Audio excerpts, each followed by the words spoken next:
ஆந்திர முதலமைச்சராக தெலுங்கு தேச கட்சி தலைவர் சந்திரபாபு நாயுடு பதவியேற்றுக் கொண்டார். ஆந்திர சட்டப்பேரவை தேர்தல் தெலுங்கு தேச தலைமையில் ஜனசேனா மற்றும் பாஜக இணைந்து தேர்தலை சந்தித்தனர். இந்த தேர்தலில் மாபெரும் வெற்றி பெற்ற தெலுங்கு தேச கூட்டணியை ஆட்சி கைப்பற்றியது.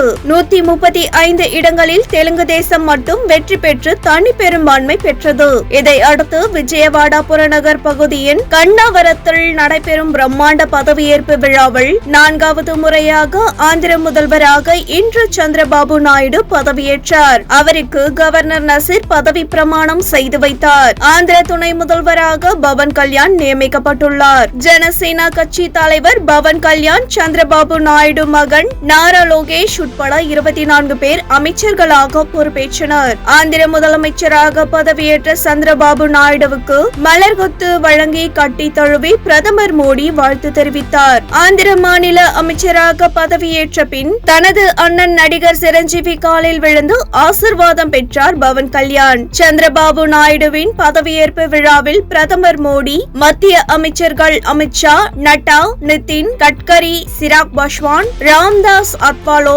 மகாராஷ்டிரா மாநில முதல்வர் ஏக்நாத் ஷிண்டே, நடிகர் ரஜினி, அவரது மனைவி லதா, நடிகர்கள் சிரஞ்சீவி, பாலகிருஷ்ணா, முன்னாள் துணை ஜனாதிபதி வெங்கையா நாயுடு, தமிழக முன்னாள் முதல்வர் பன்னீர்செல்வம், புதுச்சேரி மாநில முன்னாள் கவர்னர் தமிழிசை உள்ளிட்டோர் பங்கேற்றனர்.